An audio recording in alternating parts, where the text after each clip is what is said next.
اس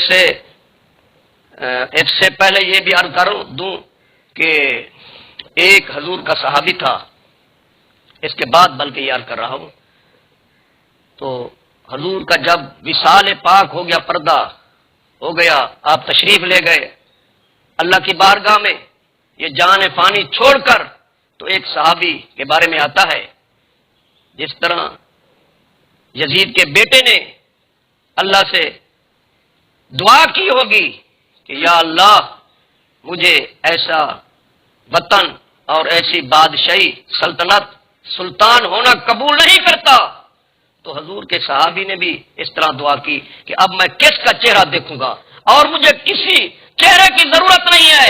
قرآن میں بھی آتا ہے فَإِنَّكَ بِأَعْيُنِنَا ناظرین، قرآن میں آتا ہے تو اللہ تعالیٰ فرماتا ہے میں کسی کو نہیں دیکھتا، میں صرف یار کو، آمنہ کے لال کو، اپنے پیارے کو، اپنے محبوب کو دیکھتا ہوں۔ تو اس طرح صحابہ کا بھی عقیدہ تھا۔ ایک صحابی نے کہا اب محبوب تو چلے گئے، کس کو دیکھوں گا؟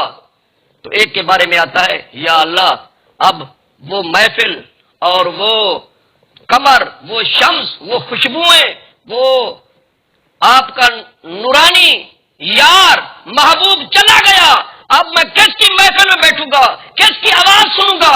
اب ایسا کر جو دعا کرتا ہوں مجھے لے لے۔ تو اسی وقت اس کا وصال ہو گیا۔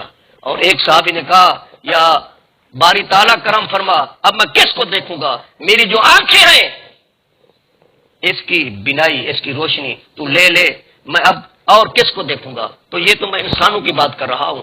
آپ کے حمار کے بارے میں بھی اس طرح آتا ہے حضور کے غلاموں، حضور جب پردہ فرما گئے جس پر یافور پر آپ سوار ہوتے تھے، کہتے ہیں 3 دن 3 راتیں اس نے کھایا پیا نہیں، یہ تو یزید لعین تھا، اس کو کیا خبر جس پر سواری محبوب کی ہو جائے۔ حضور کے غلاموں وہ جانور نہیں رہتا، وہ حضور کا غلام عاشق بن جاتا ہے، وہ نہ اس جہان کا پانی پیتا ہے، نہ گھاس کھاتا ہے، نہ اس کو سکون آتا ہے۔ کہتے ہیں 3 دن 3 راتوں کے بعد ایک آندھا کنواں تھا، اس میں چھلانگ لگا کر اس نے موت کو قبول کر لیا کہ اب میں گھاس نہیں کھا سکتا، پانی نہیں پی سکتا، اب سیر تفریح نہیں کر سکتا، اب میں جس کو دیکھتا تھا وہ تو ہے نہیں، تو اس سے بہتر نہیں ہے کہ میں اللہ کو جان دے دوں اور یہاں سے چلا جاؤں اس جہان فانی سے۔ یہ تو عرض کر رہا ہوں جانوروں اور حمار کا عقیدہ تھا۔ پتہ چلتا ہے یہ جو یزید ہے اس حمار سے بھی زیادہ بدتر ہے۔ لوگ کہتے ہیں لعنت نہ بھیجو اس پر۔